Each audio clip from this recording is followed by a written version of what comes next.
Alors que j'étais en train de m'endormir, je n'avais aucune idée de ce qui m'attendait. Plus tard dans la nuit, j'ai fait un rêve. Il y avait un homme au pied de mon lit. J'étais terrifié. Il se rapprochait de moi et j'ai essayé de crier, mais je n'arrivais pas à faire le moindre bruit. Alors qu'il se rapprochait de plus en plus, j'ai vu qu'il tenait une hachette. Tout d'un coup, il l'a levée au-dessus de sa tête et il l'a abaissée très rapidement. La lame est passée au travers de mes bras et de mes jambes, ce qui les a découpés. La souffrance était indescriptible. Je ne savais pas que on pouvait ressentir des choses alors que l'on rêvait, mais je pouvais tout ressentir. J'avais une douleur atroce et je pensais que j'allais mourir. Alors qu'il approchait sa lame de ma nuque, je me suis rapidement réveillé. Avec des sueurs froides, j'ai frotté mes yeux. J'ai essayé de me calmer. J'ai décidé d'aller me chercher un verre d'eau hors de mon lit. Mais en sortant de mon lit, je suis tombé sur le sol. C'est là que j'ai constaté quelque chose d'horrible. Je ne ressentais plus mes jambes. J'ai regardé plus bas et je ne voyais plus rien. C'est là que je me suis rendu compte d'une chose. Mon rêve n'en était pas un. Ma chambre était ouverte et j'ai vu le même homme. Il a levé sa lame au-dessus de sa tête et il a crié « Je n'ai pas encore fini ». Et il a ensuite plongé sa lame dans ma gorge. C'était la fin. Ça commence très fort. Très bonne histoire, je trouve. De quoi avoir peur maintenant de ses propres rêves.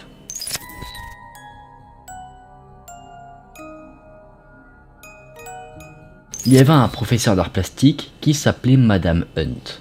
Elle travaillait dans mon école, l'école locale de la ville, et tous les étudiants l'adoraient. À chaque fois qu'elle était prévue dans le planning d'une classe, les étudiants avaient juste hâte de participer à son cours. Il y avait seulement une chose qui était vraiment spécifique à Madame Hunt, c'est que toutes les peintures dans sa classe étaient rouges. Néanmoins, étant une professeure adorée, aucun étudiant n'avait la moindre suspicion sur elle. Un jour, une étudiante du nom de Kelly Jefferson était prête à rentrer chez elle et à attraper le bus pour rentrer à la maison. C'est là qu'elle s'est rendue compte en attendant le bus qu'elle avait oublié sa veste dans la classe de Madame Hunt. Elle s'est précipitée dans le hall de l'école et dans les couloirs pour atteindre la classe. C'est là que, devant la porte, elle a entendu un rire sinistre venir de la salle de classe. Quelque peu effrayée, Kelly a regardé au travers de la fenêtre de la classe et elle a vu Madame Hunt qui se tenait au-dessus d'une des tables.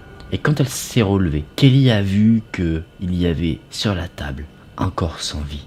Madame Hunt, elle, tenait une seringue remplie de sang dans sa main. C'est là qu'elle a attrapé un bocal de peinture vide et qu'elle a mis le contenu de la seringue à l'intérieur. Dégoûtée, Kelly a fait un son que Madame Hunt a entendu. Elle a vu Kelly se tenir à l'extérieur. Kelly, elle, apeurée d'avoir été repérée, s'est précipitée pour s'enfuir aussi rapidement qu'elle le pouvait, et Madame Hunt, elle, s'est mise à la poursuivre. Kelly s'est précipitée dans le bureau du principal et a crié « Elle essaie de me tuer !» Elle avait des larmes qui coulaient de ses yeux. Le principal l'avait entendue. Elle essayait de la calmer. C'est là que Madame Hunt s'est présentée. Elle avait toujours sa seringue dans la main. Et en voyant ça, le principal a attrapé Kelly par la main et il l'a escortée en courant jusqu'à l'extérieur de l'école. Une fois dehors, ils ont appelé la police. La police est arrivée, Madame Hunt a été arrêtée. Et depuis ce jour, tous les cours d'art plastique ont été annulés. J'aime beaucoup. Très belle imagination. Et ce qui est fou, du coup, je rebondis un petit peu sur ce type d'histoire-là, c'est que ça va vraiment aborder des trucs du quotidien, tu vois. Parce que sur ce récit-là précisément, la personne a dit qu'elle a eu l'idée de cette histoire alors qu'elle était en classe. Comme quoi, l'inspiration peut venir de n'importe où.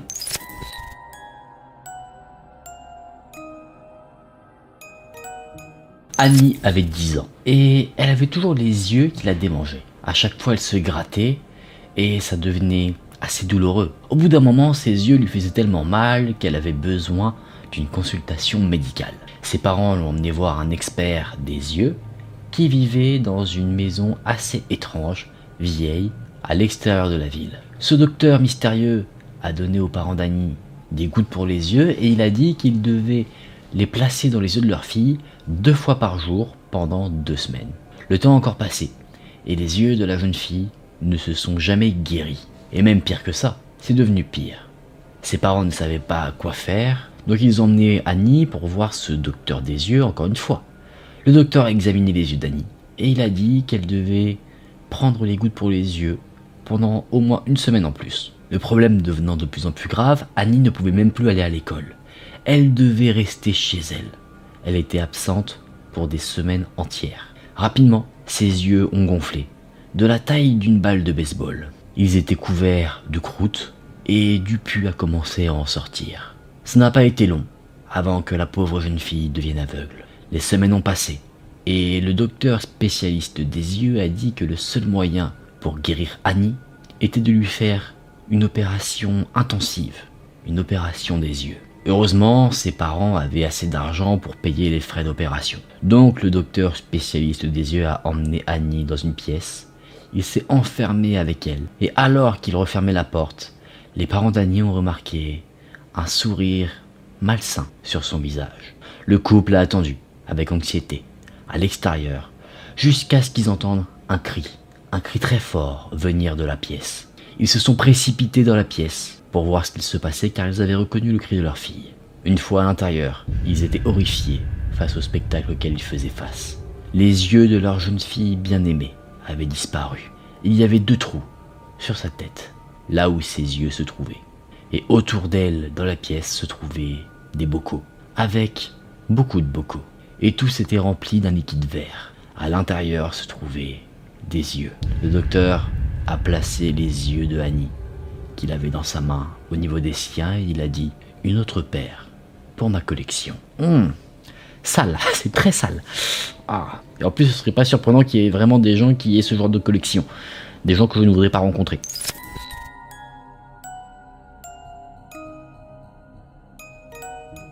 On était une nuit d'Halloween, une nuit comme les autres, et 2 jeunes filles qui s'appelaient Kayla et Samine venaient juste de terminer leur parcours d'Halloween pour récupérer des bonbons. Elles ont décidé de retourner à la maison de Kayla, totalement inconscientes que quelqu'un les suivait. Quand les 2 jeunes filles sont arrivées à la maison de Kayla, Kayla a découvert une note accrochée à la porte. C'était sa mère qui l'informait qu'elle était partie à une soirée et qu'elle ne reviendrait que très tard. Kayla a froissé la note et elle a déverrouillé la porte de sa maison. Les 2 jeunes filles s'étaient assises dans la pièce à vivre.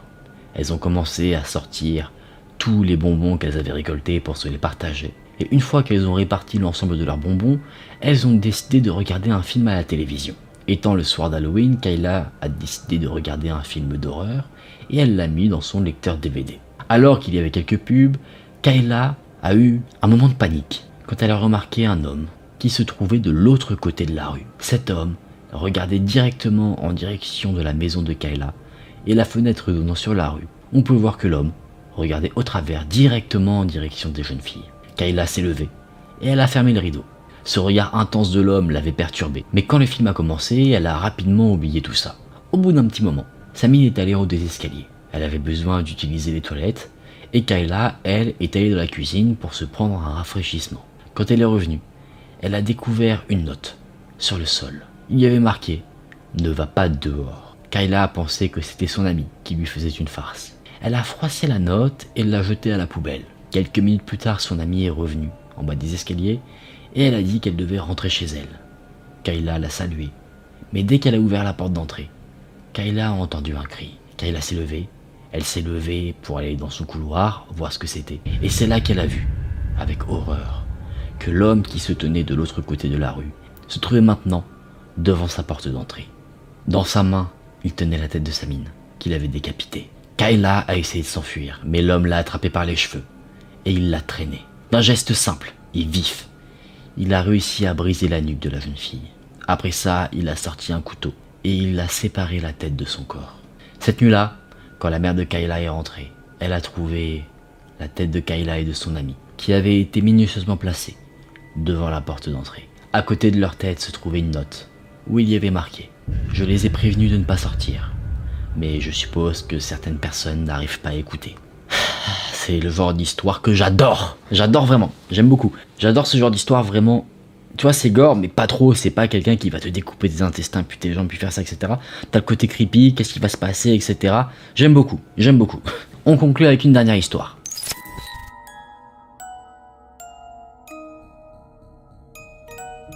C'était une nuit, un vendredi comme les autres. J'étais en train de ramener une amie chez elle parce qu'elle était trop effrayée pour marcher toute seule dans le noir. Il était 22h, et après ça, je devais toujours rentrer chez moi, seul. Quand on arrivait à sa maison, je me suis assuré qu'elle est bien rentrée à l'intérieur et qu'elle est en toute sécurité avant que je parte. On s'est dit au revoir, et après cela, j'ai pris le chemin pour rentrer chez moi. Sur mon trajet, à un moment donné, j'ai tourné au coin de la rue, et j'ai reçu un message assez drôle de mon ami qui disait « Ne te retourne pas, je t'aime beaucoup ». Je lui ai répondu « De quoi tu parles ?» Ce à quoi elle m'a dit « Ne te retourne pas si quelqu'un crie ton nom ». J'étais assez désorienté par sa réponse, mais je ne lui ai pas répondu, parce qu'elle commençait réellement à me faire peur. Je marchais rapidement. J'essayais de rentrer chez moi aussi rapidement que possible, quand tout d'un coup, j'ai entendu des bruits de pas, juste derrière moi. J'ai accéléré le rythme de mes pas, mais les bruits de pas étaient toujours derrière moi, comme si on me suivait. C'est là que j'ai entendu une voix. « Cristal ? Cristal !» Cette voix disait mon prénom. J'étais effrayé. Je ne voulais pas me retourner. La voix continuait de crier « Cristal, Cristal, retourne-toi !» J'étais terrifié. J'ai répondu « Non, laisse-moi tranquille !» Je commençais à pleurer. Et la voix qui m'appelait ne s'arrêtait pas. Elle me demandait toujours de me retourner. Au bout d'un moment, j'ai décidé de prendre mon courage à deux mains. Je me suis arrêté net et j'ai dit « Très bien !» Et je me suis retourné. En me retournant, j'ai dit « Qu'est-ce que tu me veux ?» Et derrière moi se trouvait une fille, plus grande. Elle est venue vers moi en courant et dans sa main, elle avait une hachette qu'elle a levée au-dessus de sa tête. En voyant ça, je me suis retourné de nouveau et j'ai pris la fuite sur la route pour rentrer chez moi rapidement. Je ne savais pas quoi faire d'autre. Je n'étais pas très loin de ma maison et cette fille arrivait à me rattraper. Tout d'un coup, j'ai trébuché sur les racines d'un arbre et je suis tombé sur mon visage. J'étais là, dans la boue. Je savais que j'allais mourir et que c'était fini pour moi. Quasiment une seconde plus tard, la fille m'avait rattrapé. Elle était au-dessus de moi. Elle avait sa hachette dans la main, prête à frapper. Les derniers mots que j'ai entendus étaient « Au revoir Cristal, dors bien ». Donc si jamais vous recevez un message de quelqu'un qui vous dit de ne pas regarder derrière vous, faites ce qu'il dit. Ça pourrait vous sauver la vie. Enfin l'histoire, belle histoire encore une fois, j'aime beaucoup. C'est une très belle histoire. Je trouve que ce qui a été cool dans cette vidéo, c'est qu'on a vu vraiment des histoires totalement différentes. Elles n'avaient rien en commun. En plus de ça, ça pourrait être clairement des histoires vraies.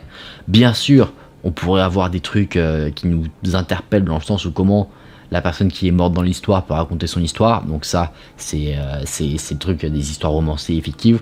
Mais tu vois, par exemple, l'histoire avec la professeure d'art plastique, tu vois, ça c'est une histoire qui aurait pu vraiment arriver. Donc j'ai beaucoup aimé ces histoires. Il y a de la tension, il y a le côté creepy, quelque chose auquel on ne s'attend pas. On a des frissons, même si ce sont des histoires fictives, c'est quelque chose qui peut nous trotter dans la tête.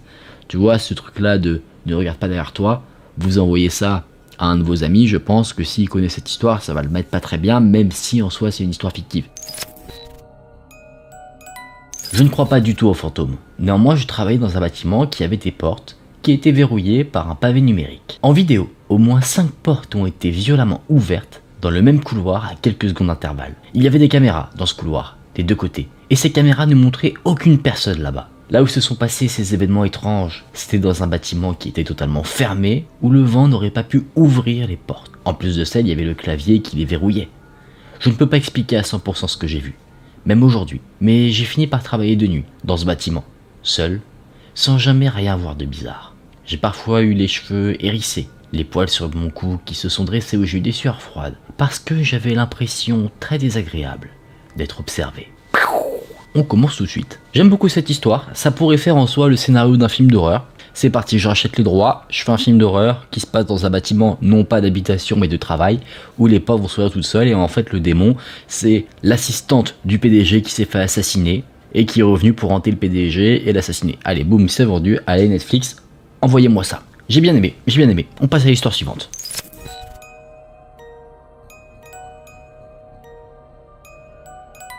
J'étais dans la cuisine, tranquillement en train de faire ma vaisselle, quand j'ai posé une assiette sur le comptoir, et d'un coup, venant de nulle part, j'ai entendu un bruit de grattement. Je me suis retourné, et j'ai vu une chose bouger très lentement. C'était lent mais régulier. Et d'un coup, la chose s'est arrêtée. Et en un battement de cils, elle avait disparu. Sobre, classique, ça passe. Pas trop d'horreur dans celle-là, mais on peut comprendre que la personne qui voit ça soit un peu mal à l'aise de pas comprendre ce qui s'est passé. Et quelle était la fameuse chose. Est-ce que c'est une raison suffisante pour déménager? Oui. Je pense que même juste un claquement de porte, c'est une raison suffisante pour déménager.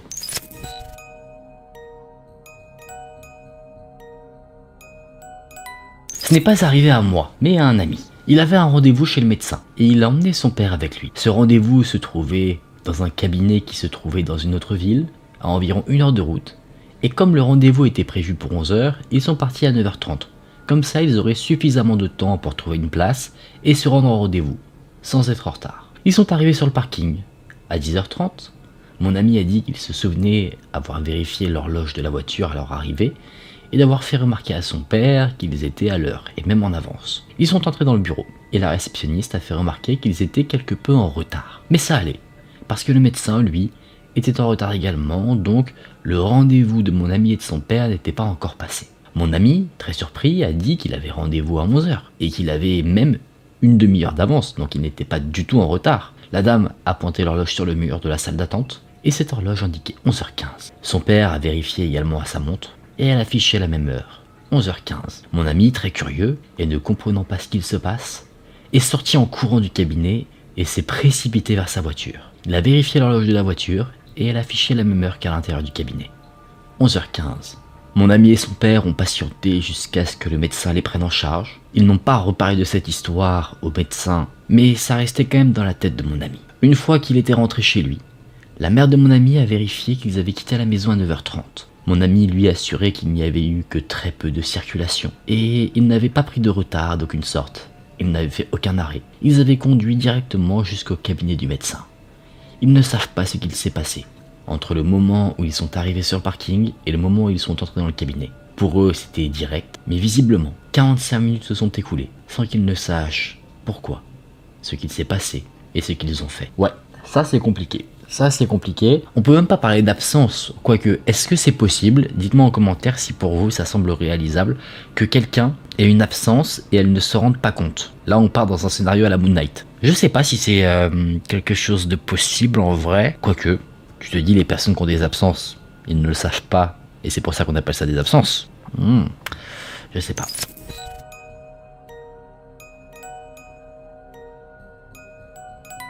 Celle-là, elle est assez incroyable. C'est un peu une histoire de prémonition. Quand j'avais 13 ans, j'ai eu un étrange cauchemar. Cauchemar qui m'a beaucoup marqué, alors que je dormais. Tout ce dont je me souviens quand je me suis réveillé, c'est que dans mon cauchemar, j'étais allongé et je respirais de l'asphalte. Je tenais ma main contre ma bouche pour éviter de respirer cet asphalte et j'avais très mal. J'ai parlé de ce rêve à ma mère parce que ce rêve m'avait fait vraiment très peur et elle m'avait rassuré. J'ai oublié ces événements, en tout cas je le pensais, jusqu'à ce que 2 ans plus tard, je sois heurté par une voiture alors que je traversais la rue. Et c'est là que je me suis souvenu. Alors que je gisais sur le sol, je me retrouvais dans cette position exacte, la même que dans mon cauchemar, où je respirais de l'asphalte. Je tenais ma bouche alors que le sang en coulait. Ma tête avait apparemment rebondi sur le rétroviseur et ça m'avait cogné. 2 de mes dents de devant étaient rentrées dans mon palais.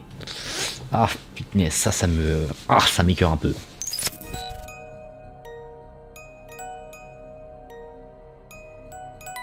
Quand j'étais plus jeune, je me trouvais à l'étage de ma maison, dans ma chambre, et je jouais à la console. J'étais seul, parce que mes 2 parents étaient partis au cinéma pour aller voir un film, et cette nuit-là, c'était une nuit assez normale. Il ne se passait rien d'extraordinaire, jusqu'à ce que j'entende un bruit de fracas vraiment très fort, qui ressemblait à des éclats de verre, et ce bruit semblait venir de ma cuisine. Immédiatement, je suis descendu pour voir ce que c'était, quelle était la source du bruit. J'ai vérifié toutes les fenêtres, mais aucune d'entre elles ne montrait de dégâts. Donc confus, j'ai continué à marcher pour essayer de trouver la source de ce bruit. J'étais à la recherche de verre sur le sol, peut-être un objet fragile était tombé. Mais une fois que je suis arrivé dans la cuisine, je ne sais pas comment ça s'est produit, mais apparemment la vitre extérieure de notre four s'est renversée. En touchant le sol, elle s'est brisée. C'était ça, le bruit. Légèrement terrifié, j'ai balayé tout le verre et je l'ai jeté. J'ai expliqué à mes parents la situation quand ils sont rentrés de leur soirée au cinéma, mais ils ne m'ont pas cru. Ils ont dit que j'avais menti et ils m'ont puni pendant 1 semaine parce qu'ils pensaient que j'avais cassé cette vitre. Là aussi, on peut potentiellement démystifier quelque chose. Même si je pense que la vitre est censée être construite de telle manière à ce qu'elle résiste à de très fortes températures, vu que c'est la vitre du four, on peut se dire qu'elle avait peut-être un défaut de fabrication et toute la chaleur accumulée a fait que la vitre s'est brisée.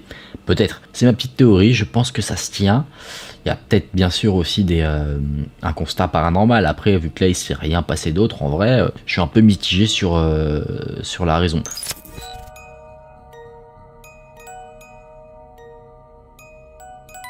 Là, on va avoir une histoire où tu te dis, what? Mon patron, un collègue et moi étions debout sur une table en train de mesurer quelque chose. Mais tout d'un coup, cette table qui était très lourde, c'était vraiment une très grande table qui pesait presque 1/4 de tonne, qui s'est déplacée d'environ 15 cm dans un coin de la pièce. Le cri du déplacement avait été strident, comme si quelqu'un avait attrapé cette table et l'avait déplacée alors que nous nous trouvions dessus. Mon patron et mon collègue, on s'est regardés et on s'est dit, est-ce que ça vient vraiment d'arriver? Ouais. Bon, après les déplacements comme ça, on va pas en faire tout un chat, hein. On sait que oui, ça arrive, des fois t'es dans une pièce, t'as un truc qui vole dans ta pièce, il y a un fantôme, ça va, on va pas se plaindre non plus au bout d'un moment, laissez les vivre, j'ai envie de vous dire. Viva la vida des fantômes, hein, ça veut rien dire.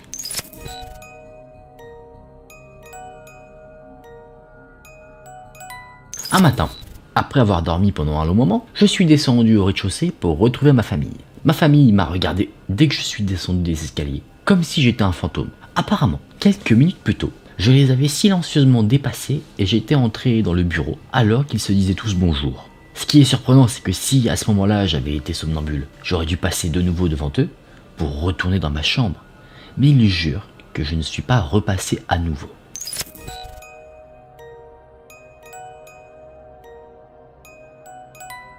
Là, je vais vous raconter une histoire chelou et dégueulasse un petit peu. Quand j'avais 19 ans, ma copine et moi traînions dans ma chambre quand soudainement elle a poussé un cri et elle a couru vers la porte. Je me suis précipité pour la rattraper dans le couloir et quand je l'ai suffisamment calmée, je lui ai demandé ce qui n'allait pas. Elle m'a dit qu'elle avait vu un lézard vivant ramper hors de ma bouche, courir le long de mon corps, sauter au sol et courir dans la direction de ma copine.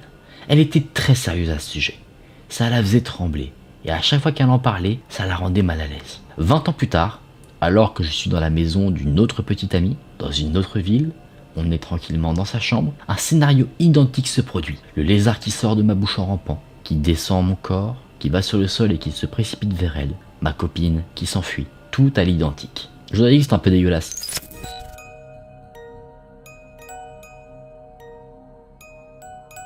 Quand j'avais 12 ans, je me suis réveillé au milieu de la nuit parce que j'entendais une respiration bruyante sous mon lit. J'avais 12 ans, donc j'étais jeune, et j'adorais les livres de science-fiction. J'étais convaincu qu'il y avait un démon ou quelque chose qui allait me manger qui se cachait sous mon lit. J'ai quand même décidé de prendre mon courage à deux mains et de courir le risque pour fuir ce danger et courir dans la chambre de ma mère pour dormir dans son lit. J'ai réussi sans être traîné par le monstre sous mon lit.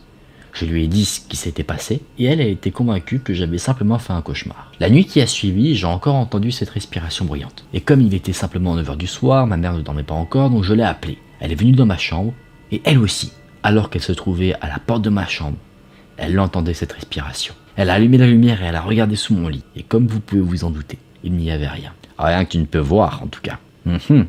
Hop, petite pression déposée comme ça dans ta boîte aux lettres, c'est pour moi ça fait plaisir.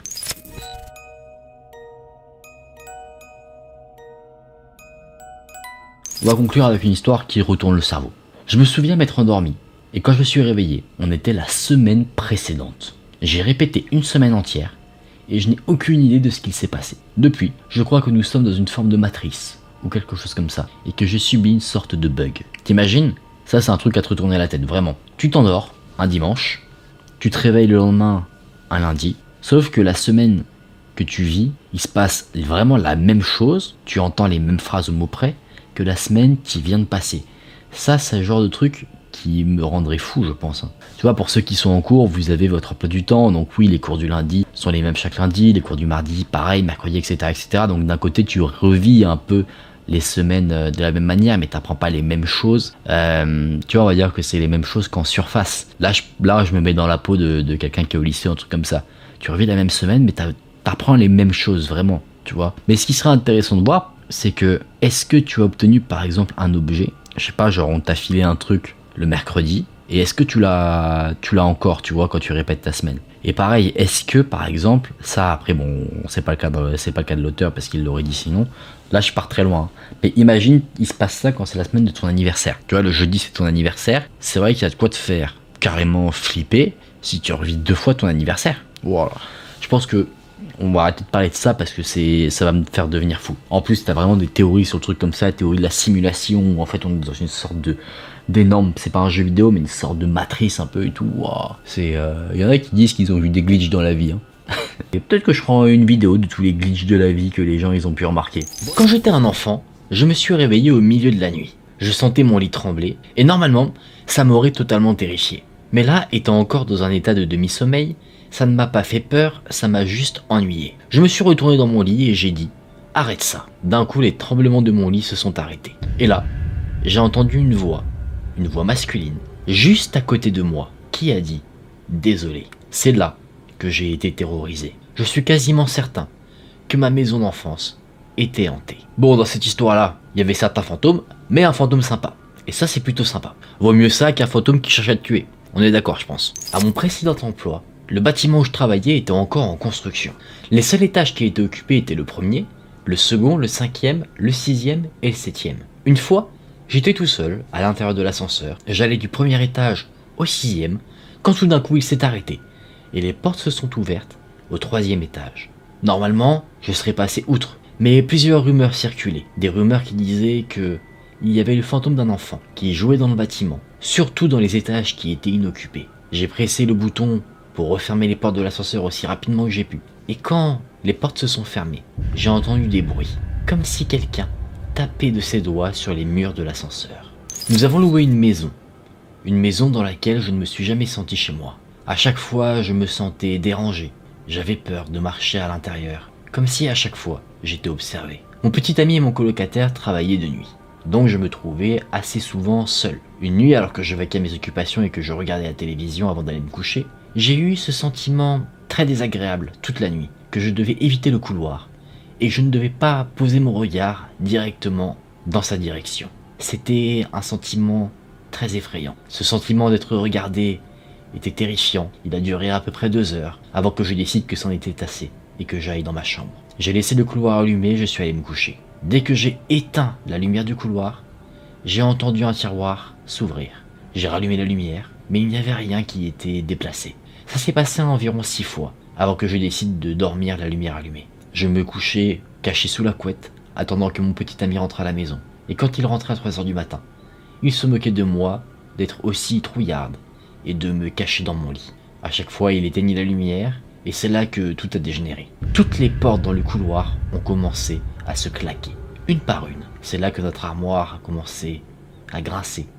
Le son venait de l'intérieur. Je ne peux pas vraiment décrire ce que j'entendais mis à part le son d'une destruction. C'est comme si tout ce qu'il y avait à l'intérieur était fracassé contre ses parois. Mon petit ami m'a joint sous la couette et on était tous les deux terrifiés. Après que le bruit cesse, ça a pris 5 à 10 minutes de le convaincre de regarder autour de la maison. Rien n'était désordonné. Et on sait que ce n'était pas notre colocataire parce qu'il avait conduit 3 heures pour rentrer chez ses parents. On a décidé de dormir les lumières allumées pour le reste de la nuit et on a déménagé peu de temps après. Je ne sais toujours pas ce qui se passait dans cette maison, mais ce que je sais, c'est que ça me terrifie encore. Là, on rentre directement dans un sujet beaucoup plus effrayant. Si ça m'arrivait chez moi, je pense clairement que j'attends pas plusieurs nuits pour déménager. Je pense que si ça se passe à minuit, à 1 heure du matin, les cartons sont faits, les camions de déménagement sont appelés et la prochaine maison est louée. J'étais assis dans mon bureau, seul, quand j'avais 19 ans. J'étais en train de rédiger quelque chose pour un de mes cours d'université. Le bureau était à côté de la chambre de ma sœur, juste avant qu'elle ne déménage. Donc il y avait encore pas mal de ces décorations à elle qui traînaient encore. Il y avait une pile de photos, un miroir et d'autres choses différentes où il y avait marqué espoir, paix, amour. Au total, il y avait 5 choses qui pendaient sur les murs de la pièce. Et à un moment donné, j'ai eu des frissons sur mon corps. Ça arrivait souvent. Il commençait à faire froid, mais cette fois-ci, dès que j'ai eu des frissons, tout ce qui se trouvait dans la pièce est tombé par terre en simultané. Ça m'a vraiment terrifié, mais ça a empiré. Je me suis levé, je suis sorti du bureau, et c'est là que je me suis rendu compte que tout ce qui était accroché au mur dans ma maison était tombé. Même la télévision dans ma chambre était au sol. Toutes les photos dans le salon et dans les autres pièces, tous les trophées, toutes les bougies, tout était au sol. Je n'étais pas sûr de ce que je devais faire. J'ai pris toutes mes affaires, j'ai mis tout ça dans un sac, et je suis parti pendant 15-20 minutes. J'ai décidé d'aller à mon campus universitaire pour finir mon travail. Et ensuite je suis rentré. Je n'en ai jamais parlé à mes parents. Et je dois vous avouer que ce n'est pas arrivé qu'une fois. Ça arrivait assez souvent, aux alentours de minuit. Je dois vous dire que je ne suis pas quelqu'un de religieux, et je ne crois pas au paranormal. Ceci dit, au mois de novembre, alors que j'étais en train de visiter la ville d'Édimbourg, j'avais froid et je portais un pull assez long, en sweat, ainsi qu'une veste d'hiver. Un soir, mon ami et moi avons décidé d'aller faire une sorte de visite de lieu hanté. Quelque chose qui nous permettrait d'avoir quelques frissons dans la ville. Il y avait évidemment quelques rumeurs, et ce sont ces rumeurs qui ont guidé notre visite. Ces rumeurs disaient qu'il y avait des gens qui étaient décédés de manière assez particulière dans certains endroits. Et alors qu'on visitait une voûte souterraine, voûte qui était concerné par une rumeur qui disait qu'un esprit particulièrement démoniaque y séjournait. On disait qu'il était piégé dans un cercle de pierre dans la voûte, construit à l'époque pour contenir son mal. Mon amie, qui venait de cette ville, a commencé à chanter. Elle a chanté quelque chose que je n'arrivais pas à comprendre. Soudainement, j'ai senti une rafale de vent dans mon cou. Et ensuite, j'ai senti comme si des clous s'enfonçaient profondément dans la chair de mon dos. Ils m'ont donné des entailles de petite taille sur mes épaules. J'étais complètement paralysé par la peur, beaucoup trop choqué pour crier. Une fois que mon ami a repris ses esprits, nous sommes vite partis, et j'ai passé le reste de la journée tétanisé. Une fois rentré chez moi, je m'étais précipité dans la salle de bain. J'ai retiré mes vêtements, qui eux-mêmes étaient parfaitement intacts, mais sur mon corps il y avait des marqueurs juifs, qui tapissaient l'entièreté de mon dos. J'ai raconté cette histoire à des membres de ma famille, à des amis. Ils pensent que cela devrait maintenant me faire croire au paranormal, mais ce n'est toujours pas le cas. Néanmoins, je ne sais toujours pas expliquer ce qui s'est passé dans ces tunnels souterrains. Bon, au bout d'un moment, si t'as des entailles dans le dos et que tu veux toujours pas croire aux fantômes, je sais pas ce qu'il faut d'autre comme preuve. Peut-être qu'il lui faut Casper qui vienne le voir et qui dise « Hey Coco, je suis là, j'existe !» Et encore peut-être que même ça lui suffirait pas. J'étais seul, chez moi, alors que mes parents étaient à l'extérieur de la ville. Nous venions d'emménager dans notre nouvelle maison. Il y avait donc un terrain vague à côté de notre maison, là où il y avait une maison à moitié construite. Mes parents étaient du genre à laisser la porte du garage extérieur déverrouillée. À chaque fois, je leur en voulais parce que je leur disais que ça pouvait être dangereux, mais ils ne m'écoutaient jamais. Un moment, alors qu'ils étaient partis et que je regardais la télé, j'ai entendu la porte qui mène à mon garage se mettre à bouger. J'ai mis le son de ma télé en sourdine pour entendre mieux ce bruit. J'ai prêté attention, et là effectivement, j'ai vu la porte bouger. J'ai commencé à paniquer, j'étais sous le choc. Je cherchais mon téléphone, je ne le trouvais pas. Alors j'ai cherché mon téléphone portable. Et c'est là que je me souviens que j'avais laissé mon chargeur dans la voiture de mes parents. Donc peut-être que mon téléphone s'y trouvait aussi. Notre maison était neuve. Ma mère n'avait pas mis de store ou de rideau encore dans la cuisine ou le salon. Et c'est là que j'ai entendu la personne qui remuait la poignée de la porte du garage cogner contre les fenêtres de mon salon. Paniqué, je me suis fait une réflexion qui m'a encore plus terrorisé. Je me disais que n'ayant aucun volet, la personne qui essayait de rentrer chez moi voyait tous mes faits et gestes. Je me suis posé plusieurs questions, mais la principale, c'était qu'est-ce que je dois faire. Je me suis dit qu'à l'étage, il ne me verrait pas. Donc je me suis précipité au des escaliers. Je cherchais un téléphone pour contacter mes parents ou la police. Je cherchais également à comprendre comment je pourrais sortir de chez moi, m'enfuir de ce maniaque qui se trouve à l'extérieur de ma maison et qui m'en veut. Et c'est là que j'ai entendu les sons se déplacer jusqu'à ma porte d'entrée. Au son que j'entendais, je peux dire que l'individu utilisait quelque chose de métallique pour essayer de défoncer la porte. J'ai vraiment cru que ma porte d'entrée allait céder sous ses coups. Je me souviens qu'à ce moment-là, j'étais assez énervé contre moi-même. Je m'en voulais d'être un adolescent un peu stupide, qui avait tendance à parler facilement aux inconnus, ou d'être quelqu'un qui laissait son téléphone un peu partout. Je pensais que j'allais mourir, j'avais peur que l'inconnu arrive à rentrer dans ma maison. Et c'est là que je me suis souvenu. Je me suis souvenu que j'avais laissé mon téléphone dans la chambre de ma mère. Mais avant de me saisir de mon téléphone, je regarde par la fenêtre qui donnait directement sur la porte d'entrée. J'ai vu, non pas une personne, mais deux, faire les 100 pas devant ma maison.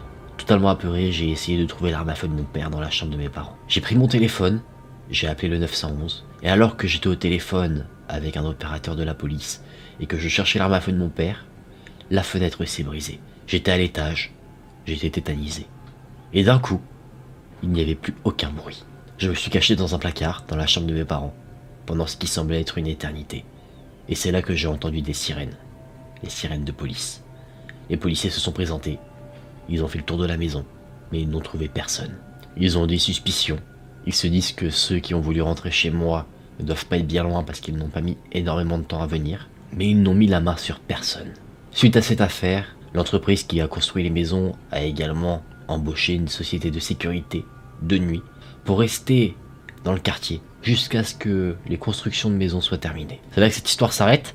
Là, on a clairement l'attention de la personne qui raconte son histoire. Ce qui est intéressant dans cette histoire, c'est qu'on peut avoir deux théories, deux possibilités. Soit on part sur quelque chose de paranormal, donc ce sont des fantômes qui ont fait des bruits, ce genre de choses. Bien sûr, faut y croire. Ou alors, théorie bien plus réaliste et du coup peut-être encore plus effrayante, on avait bien affaire à des individus faits de chair et de sang, des personnes mal intentionnées qui voulaient rentrer dans le domicile de la personne qui raconte l'histoire.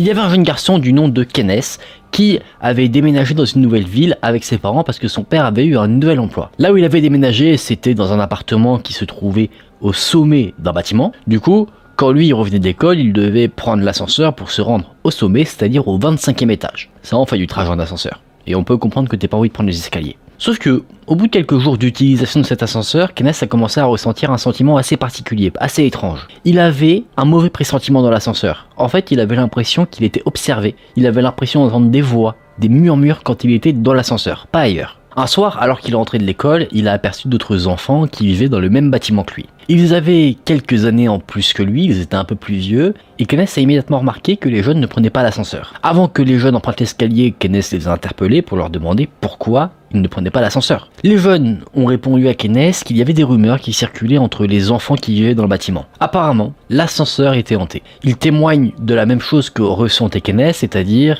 qu'il y avait des enfants qui avaient entendu des sons, qui se sentaient mal à l'aise dans ce lieu-là. Ils disent même que un enfant a disparu, pas à l'extérieur du bâtiment, mais bien dans le bâtiment en lui-même, et que ses parents, attristés par sa disparition, ont déménagé. Donc impossible d'aller leur quémander des informations. Alors qu'il a entendu tout ce que racontaient les jeunes plus vieux que lui, Kenneth commençait à avoir des nœuds à l'estomac, il commençait à avoir de plus en plus peur. En plus de ça, l'enfant qui a disparu n'a jamais été retrouvé. Les adultes pensent qu'il a été kidnappé dans le bâtiment par quelqu'un qui n'y vivait pas. Apparemment la police est toujours sur l'affaire. Mais les enfants, eux, suspectent que le responsable de cette disparition ne soit pas quelqu'un forcément fait de chair et de sang, ou en tout cas qu'elle est liée à l'ascenseur. Et du coup, c'est pour cette raison principalement que les enfants plus vieux que Kenneth n'empruntent jamais l'ascenseur. Du coup, ayant un peu peur, Kenneth, il ne prend pas l'ascenseur, il décide de prendre les escaliers avec les jeunes garçons. Il arrive au sommet du bâtiment, épuisé, parce que 25 étages à pied dans un escalier, ça peut faire vite souffler. Il retrouve sa mère dans son appartement, et là il lui raconte l'histoire que les jeunes garçons lui ont racontée. Sa mère ne le croit pas trop, elle rigole, elle lui dit « Mais non,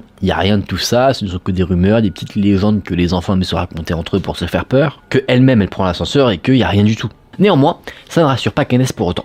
Lui, il a toujours un peu peur de l'ascenseur. Du coup, autant que possible, il prend toujours maintenant les escaliers. Mais il y a un petit bémol avec les escaliers, c'est que lui étant au sommet, à chaque fois qu'il revient, ça le claque. Mais bon, il se tient à sa petite règle qui s'est fixée de toujours prendre les escaliers. La seule fois où il prend l'ascenseur, c'est quand son père ou sa mère est avec lui, parce qu'il se dit que tant que ses parents sont avec lui, il ne craint rien. Un soir, Kenneth est revenu d'un entraînement de football, donc il était déjà assez fatigué physiquement. Trop fatigué pour pouvoir prendre les escaliers. Donc là, il s'est dit, exceptionnellement, je vais prendre l'ascenseur. Il arrive dans l'entrée de son bâtiment, et là, bonne nouvelle pour lui, il voit sa mère de dos qui attend que l'ascenseur arrive. L'ascenseur s'ouvre, la mère rentre, et rapidement, Kenneth la rejoint. Les portes se referment, et là, Kenneth se rend compte que les lumières de l'ascenseur ne fonctionnent pas. Donc il est dans le noir complet. Kenneth n'est pas très rassuré, il a un peu peur, mais il se dit, ma mère est là, c'est bon, ça va être tranquille. Alors que l'ascenseur est en train de s'élever vers le 25e étage, Kenneth entend des bruits étranges venir des parois de l'ascenseur. Apeuré, il dit « Maman, est-ce que t'as entendu ça ?» Il n'a pas de réponse de sa mère, mais l'ascenseur, lui,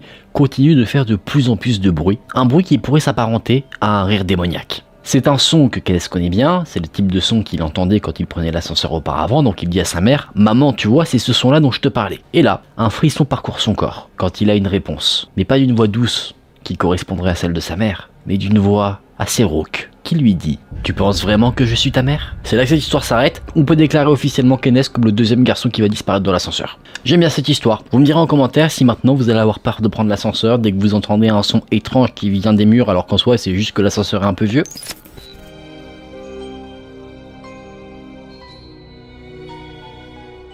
On part maintenant sur une deuxième histoire que je vais vous raconter à la première personne. Je m'appelle Magda et j'ai 26 ans. Je travaille dans un bureau en ville, mais j'aime bien le week-end partir loin de la ville pour m'aérer l'esprit et ne plus avoir ces sons ambiants quotidiens. Heureusement, j'ai une petite résidence dans une petite ville qui se situe juste à côté d'une forêt. Parfait pour se dépayser. Mais là, je vais vous dire pourquoi j'ai arrêté de faire ça. Après une semaine difficile au travail, j'avais besoin de repos. Donc, comme à mon habitude, je me suis dit que j'allais aller dans ma petite résidence. Je suis rentré chez moi après le bureau, j'ai fait mes valises, j'ai tout mis dans la voiture et je suis parti rapidement. Quand je suis arrivé au village, on était déjà le soir. Il était déjà assez tard, j'étais assez fatigué de mon long trajet, donc je suis vite allé me coucher pour me reposer. Au milieu de la nuit, j'ai été réveillé par un son. C'était l'alarme de ma voiture. Je me suis levé, j'ai regardé à la fenêtre, mais je n'ai rien vu du tout. Je suis allé chercher mes clés de voiture pour éteindre l'alarme du véhicule. Quand le bruit dérangeant s'est arrêté, je me suis rallongé pour me recoucher. Mais tout d'un coup, l'alarme de la voiture s'est remise en marche. Je n'avais pas envie de me relever, donc j'ai attrapé mes clés de voiture que j'avais laissées sur ma table de nuit et j'ai repressé le bouton. Tout était enfin redevenu totalement apaisant et silencieux. 5 minutes plus tard, l'alarme s'est remise en marche pour une 3e fois. Je me disais que une ou 2 fois, ça pouvait être un accident, quelque chose qui arrive, mais la 3e fois, je me suis dit, quelque chose ne va pas. Est-ce que quelqu'un me faisait une farce au milieu de la nuit? Donc je me suis relevé, j'ai rappuyé sur le bouton de mes clés, mais cette fois-ci, je ne me suis pas recouché. Je suis resté caché derrière mes rideaux pour voir ce qu'il se passait. Au bout de quelques minutes, j'ai vu quelque chose, éclairé par la lumière de la lune. Une sorte d'ombre qui a émergé des buissons et qui s'est tout doucement approché de mon véhicule. La seule chose que je voyais, c'était une ombre. Je ne voyais pas de forme précise. C'était quelque chose de grand, assez fin. Cette ombre s'est approchée du véhicule et avec ses longs bras, elle a mis un petit coup dessus. L'alarme du véhicule s'est remise en marche et très rapidement, l'ombre s'est précipitée dans les buissons. C'est là que je me suis dit que quelque chose n'allait pas du tout et j'ai commencé à avoir peur. J'ai éteint de nouveau l'alarme du véhicule et je suis resté là encore une fois à regarder. L'ombre est ressortie des buissons, mais cette fois-ci, plutôt que d'aller vers le véhicule, elle s'est approchée du portail de ma résidence. J'étais paralysé par la peur. Je n'arrivais pas à bouger. D'un côté, je me dis que j'aurais dû faire quelque chose, mais mon cerveau était confus, rempli de pensées totalement paniquantes. Qu'est-ce que c'est? Qu'est-ce que cette chose me veut? Est-ce qu'il va partir? Un frisson parcourait mon corps, de ma tête jusqu'à mes pieds. Mon cœur battait rapidement, et je me suis dit que je devais reprendre le contrôle de mon corps. J'ai réussi et je me suis précipité en bas des escaliers, parce que ma chambre se trouvait à l'étage, et j'ai recherché une fois au rez-de-chaussée quelque chose pour me défendre. Alors que j'allais allumer les lumières du rez-de-chaussée pour mieux voir, je me suis stoppé sur place. L'ombre se trouvait à ma fenêtre. Le visage appuyé contre la vitre, comme si elle cherchait à savoir s'il y avait quelqu'un ou non dans la maison. Je me suis immédiatement caché derrière le canapé et je jetai quelques coups d'œil. C'est là que j'ai compris quelque chose. Tout ce qui s'est passé avec la voiture n'était pas un accident. C'était pour me leurrer, me piéger, pour que je sorte à l'extérieur voir ce qu'il se passe. Je n'arrivais pas à retirer mes yeux du visage hideux de cette chose qui patientait à la fenêtre. Enfin, j'arrivais à en voir un peu plus. La peau était colorée comme des cendres, il y avait des cicatrices partout, ses yeux étaient petits et totalement noirs. Il n'y avait pas de nez, mais simplement 2 orifices, à sa place. Aucune lèvre, des dents pointues, totalement jaunies, et j'arrivais à entendre la respiration de cette chose au travers de la fenêtre. Une respiration très lourde. Je savais que cette chose-là n'allait pas s'en aller comme ça. Après avoir patienté devant la fenêtre, j'ai entendu la chose bouger jusqu'à la porte d'entrée. J'ai vu que la chose essayait de passer ses doigts sous la porte d'entrée. J'ai ensuite vu la poignée bouger et moi, j'ai essayé de ne pas me faire entendre, de ne pas me faire voir. Je me disais que si la chose savait que j'étais là et que je l'avais remarqué, elle ne partirait jamais. Cette chose a commencé à faire des sons étranges, pas des sons qu'un humain pourrait faire, mais plus des sons d'animaux, comme un chien énervé. J'ai commencé à pleurer, de panique. Je suis resté là pendant longtemps, je ne sais pas combien de temps précisément, mais ce que je sais, c'est que je me suis évanoui. Quand je suis revenu à moi, la chose était partie. La porte était toujours verrouillée. Tout semblait totalement normal. Tout était silencieux, comme s'il ne s'était rien passé. Je ne me suis jamais senti aussi apaisé de ma vie, après avoir vécu toute cette panique. Je me suis précipité à l'étage, j'ai regardé au travers de la fenêtre et j'ai vu qu'il faisait jour, et qu'il n'y avait rien dehors. J'ai décidé de saisir ma chance. J'ai attrapé mes clés de voiture et sans emballer mes affaires, je me suis précipité vers mon véhicule pour partir. Je suis allé dans la voiture, j'ai fermé la porte à clé, et j'ai fui le village aussi rapidement que possible. Je ne me suis pas arrêté de conduire jusqu'à ce que j'arrive dans la ville où je travaillais. Quand je suis rentré à mon appartement, j'ai allumé la radio, et j'ai entendu un bulletin d'information qui annonçait quelque chose de tragique, qui m'a apeuré. Le journaliste disait que, dans le village dans lequel je me trouvais, le corps de 2 femmes avait été retrouvé, totalement mutilé et laissé à moitié enterré dans un marais. Je suppose que la chose qui était venue me voir avait finalement réussi à trouver ce qu'elle était venue chercher. C'est là que cette histoire s'arrête. On peut associer ça à quelque chose de réel en soi. On peut se dire, c'est pas une créature, ça peut être quelqu'un de déformé et tout, hein, ça peut marcher. Après, la personne peut être tellement apeurée que ce qu'elle a vu, en soi c'était un être humain, mais elle l'a associé à une créature tellement elle était paniquée. Je pense que c'est quelque chose de possible. On peut partir sur de la fiction, quelque chose d'assez chelou, ou on peut partir sur quelque chose d'assez réaliste. Et c'est ça qui est cool avec cette histoire-là précisément, je trouve.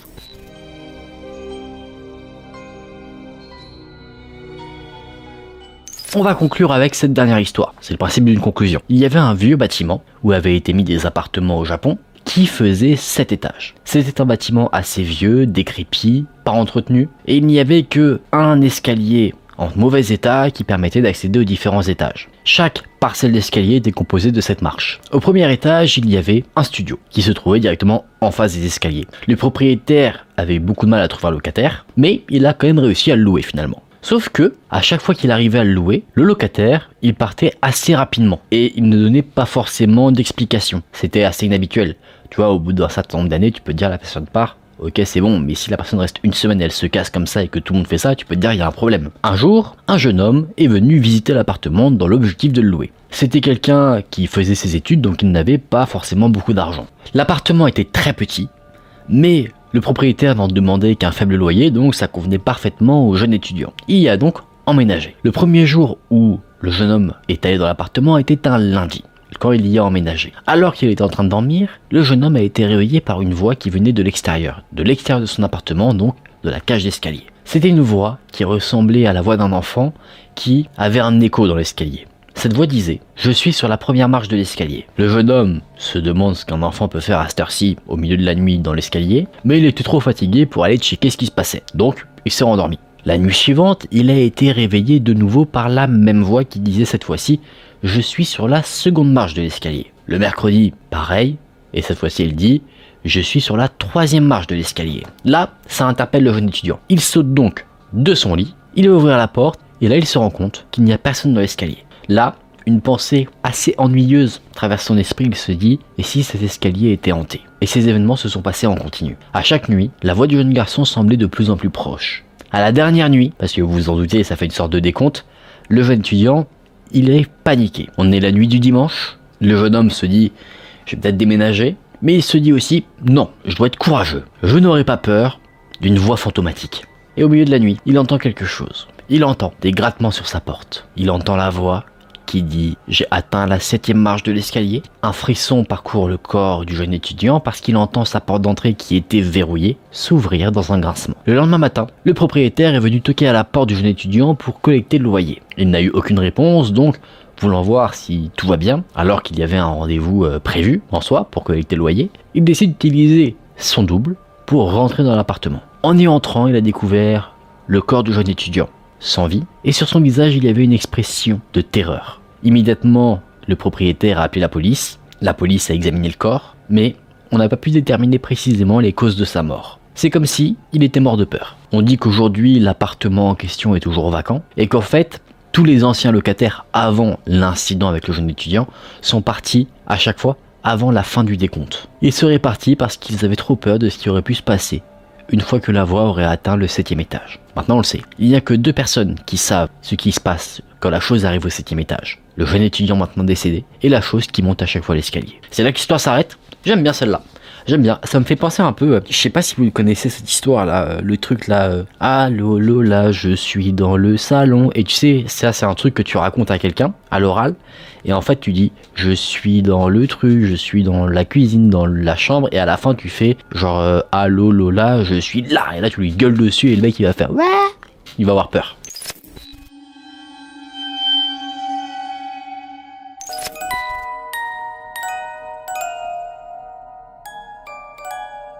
Quand j'avais 4 ans, ma mère et moi avons déménagé dans une maison du temps des colonies. Une maison qui avait été bâtie dans les années 1800. Ma mère avait toujours un sentiment assez étrange vis-à-vis de cette maison. Et il y avait dans la cave une partie un peu brisée sur les briques, on n'a jamais su pourquoi il y avait ça. Ma mère m'a dit que peu de temps après qu'on ait emménagé dans cette fameuse maison, j'ai commencé à avoir un ami imaginaire. Un jour, tout d'un coup, je lui ai dit que j'allais jouer avec une petite fille du nom de Jenny. Ma mère pensait que c'était juste une face que j'avais, et du coup elle n'a pas donné à ce moment-là plus d'importance que la normale à ça. Je lui ai dit que Jenny voulait que j'emmène le chat dans la cave pour qu'elle puisse jouer avec. Ma mère m'y a autorisé, j'ai donc laissé le chat aller dans la cave, chose que normalement le chat n'avait pas le droit de faire, et le chat n'en est jamais revenu. Ça a littéralement terrifié ma mère. Quelques jours plus tard, j'ai dit à ma mère que Jenny voulait que moi-même je descende à la cave. Ma mère, se rappelant de ce qui s'était passé avec le chat, a littéralement refusé que je descende à la cave. Elle m'a dit de monter me coucher à la place, ce que j'ai fait. Quand je me suis réveillé, j'avais des griffures sur le bas de mon dos et sur mes jambes. Ma mère a décidé de rechercher un petit peu sur l'histoire de la maison. Elle avait toujours ce mauvais pressentiment vis-à-vis de l'endroit où on vivait. Et dans ses recherches, elle a trouvé une vieille photo de la maison et de la famille qui y vivait. Elle a ramené la photo à la maison et m'a demandé si je reconnaissais une des personnes sur la photo. Il y avait 7 petites filles et sans hésitation aucune, j'ai pointé une des petites filles de l'image. À l'arrière de la photo, il y avait le nom des filles présentes justement sur l'image, et l'une d'entre elles se prénommait Jenny. Ma mère était terrifiée, parce que dans ses recherches, elle a vu que la fameuse Jenny était un jour descendue dans la cave et n'en était jamais revenue. La famille ne l'a jamais retrouvée et a ensuite déménagé. Après que j'ai identifié Jenny sur la photo, c'en était beaucoup trop pour ma mère. Elle ne pouvait pas supporter encore plus que ça cette situation. On a déménagé et trouvé un autre endroit où vivre, et c'est quand j'ai eu 18 ans que ma mère m'a raconté tout ce qu'il s'était passé. J'ai toujours des frissons quand je repense à ce que j'ai vécu quand j'étais plus jeune. Quelle affaire! Quelle affaire! En fait, c'était pas du tout un ami imaginaire, c'était un fantôme. Et ce qu'on pourrait supposer, c'est que la jeune Jenny se trouve derrière les murs, peut-être les murs brisés de la cave. Qui sait? Peut-être qu'on pourrait découvrir ses ossements. Ça, c'est pas impossible. Mais du coup, la question qu'on peut se poser, c'est que s'est-il passé à l'origine quand Jenny est descendue dans la cave? Qu'est-ce qu'il y avait dans cette cave pour que Jenny s'y retrouve enfermée à jamais? Ça, c'est un mystère, mes amis. Je compte sur vous pour justement me dire vos plus belles théories sur cette affaire-là, parce que là, franchement, je sèche un petit peu. Ce que je pense là comme ça, c'est qu'il y aurait eu un fantôme de base qui aurait attaqué la jeune fille. Mais je vois pas trop d'autres choses qui auraient pu se passer. Peut-être la famille qui l'aurait assassiné et qui aurait du coup masqué sa mort. C'est possible. Je sais pas du tout en fait.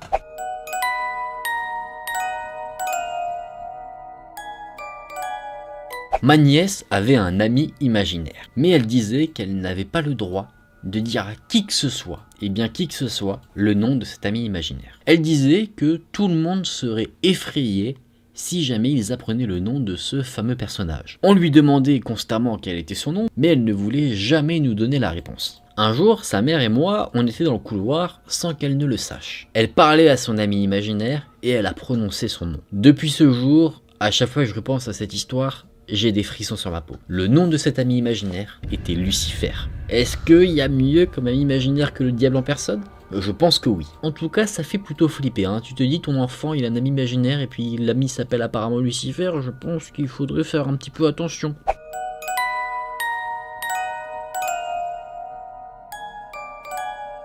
J'étais chez ma tante pour voir ma petite cousine de 4 ans. Elle s'appelait April et elle était assise sur l'escalier à faire des grimaces. Je lui ai demandé ce qu'elle faisait, elle m'a répondu « Je fais comme la dame avec des tresses ». Je me suis retourné et je lui ai dit « Mais il n'y a personne d'autre ici. Où se trouve la dame avec les tresses ?» Elle a pointé à un endroit dans la maison et je lui ai dit « Et que fait la dame ?» Elle m'a répondu « Elle fait des grimaces ». Un peu plus tard, j'allais monter les escaliers quand April a dit quelque chose qui m'a arrêté net. Sa tresse est autour de son cou. Peut-être que vous commencez à comprendre ce qui est creepy dans cette histoire. Je lui demande de quoi elle parle et April répond « Sa tresse la fait tenir en l'air par son cou ». La dame fait des grimaces en face de moi. Là, April imite le visage de la dame qu'elle voit, ses yeux grands ouverts, la bouche ouverte et sa langue qui sort de sa bouche. Je me suis vite rendu compte qu'en fait, la dame dont elle parlait était une dame pendue, et April était en train de l'imiter. Est-ce qu'on parle d'amis imaginaires ou de fantômes? Je pense que là on a clairement un fantôme, c'est pas un ami imaginaire. Hein. Après c'est vrai que les enfants, ils sont assez innocents, du coup ils ne savent pas forcément ce qu'est quelqu'un de pendu, et du coup on voit clairement que April, elle,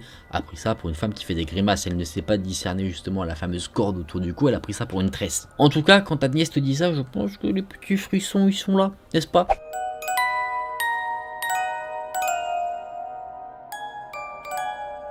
Mon petit ami est un enquêteur qui enquête sur des meurtres. Il y a des années, il enquêtait sur la disparition d'un jeune garçon. La police n'avait jamais retrouvé le corps et à un moment donné, la mère a débarqué dans le commissariat pour dire que c'est elle qui avait tué son fils et qu'elle l'avait enterré. La localisation du corps du jeune garçon était sous une caravane où elle vivait à l'époque. La police y est donc rendue et il y avait une famille qui vivait à présent dans la caravane. La famille a dit que leur fils avait un ami imaginaire qui vivait sous la caravane et qui apparemment parfois venait rendre visite au jeune garçon, le nouveau qui vivait dans la caravane. La police a fait quelques recherches et ils ont découvert que le corps était enterré juste en dessous de la chambre du jeune garçon qui disait voir quelqu'un. Je pense que l'histoire se suffit à elle-même, hein. Là il n'y a pas de commentaire à faire.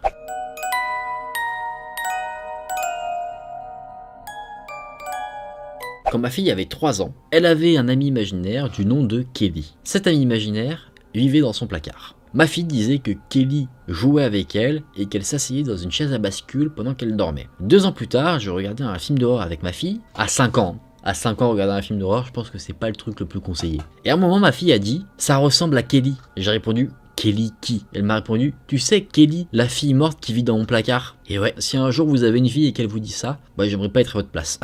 Comment tu dois gérer ce genre de situation? Bon déjà je me dis, si tu fais mater un film d'horreur à ta gamine de 5 ans, bon déjà je pense que tu la conditionnes pas forcément très bien pour qu'elle ne fasse pas ce genre de petites réflexions.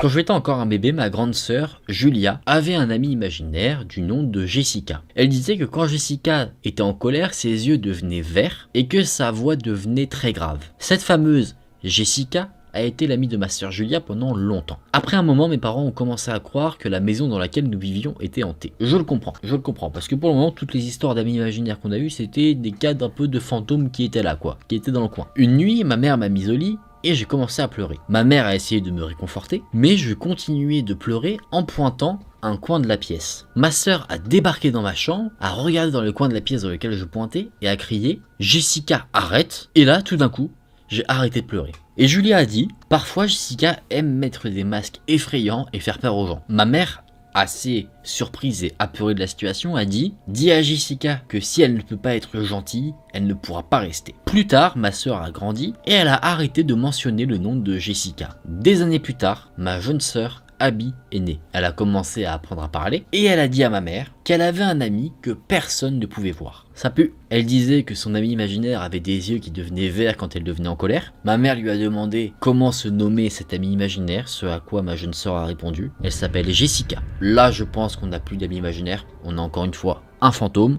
Ça c'est clair et net, j'ai pas besoin d'avoir un EMF pour le deviner, je pense que vous non plus, je pense que si vous voyez une Jessica maintenant vous allez la fuir comme la peste, ne faites pas ça, toutes les Jessica ne sont pas des fantômes qui veulent vous faire peur, soyez gentils. Par contre, si quand cette personne là est énervée, les yeux deviennent verts, là je vous dis méfiance. Vous pourrez cocher sur votre petite liste de choses paranormales, yeux verts et commencer à partir en courant.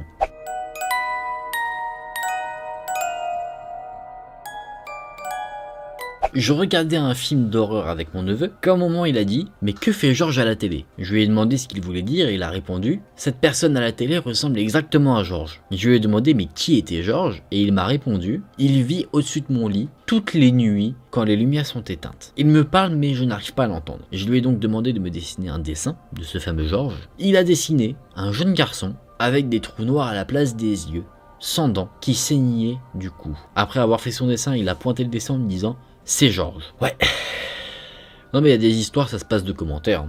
Toi, genre là c'est court, tu te dis ton gamin il te dessine ça, bah déjà les films d'horreur c'est fini, je pense que tu le nourris à coups de Disney à fond les baloches. Non mais sérieusement, des fois tu te dis les enfants, bon là on nous dit que l'enfant regarde un film d'horreur avec son parrain, ok? Déjà, on ne sait pas l'âge de l'enfant, mais c'est peut-être encore une fois un peu jeune. Mais après, moi, ce qui me surprend toujours, parce qu'il y a des histoires qui sont vraies, on a de vrais témoignages avec preuves, entre guillemets, c'est les jeunes enfants, tu vois, qui n'ont jamais forcément vu un film d'horreur, mais qui arrivent à te dessiner des trucs où tu te dis, mais comment un enfant pourrait avoir cette imagination-là très sordide? Et ça, c'est un sujet dont je suis très curieux, en tout cas. Je sais pas vous, mais peut-être que ça pourrait faire l'objet d'une vidéo, les dessins un peu creepy que les enfants pourraient nous sortir. Comme ça pourrait nous mettre des petits frissons.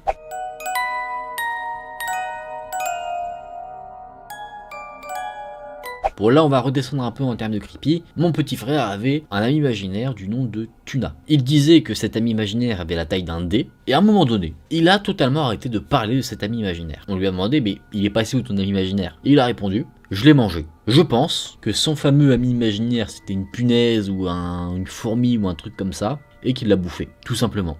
Parce qu'après il y a beaucoup d'enfants aussi, ils me prennent une coccinelle ou une mouche et ils disent ah bah ça y est on est amis, et puis après ils essayent de s'en occuper un petit peu. Je crois que ça peut arriver, et du coup il a dû avoir une coccinelle, il l'a mis dans un verre et puis il se disait c'est mon ami, et puis au bout d'un moment pouf il enlève le verre, il la bouffe. Rien de très creepy je trouve là-dedans. C'était pour se détendre un petit peu avant la dernière histoire d'amis imaginaires.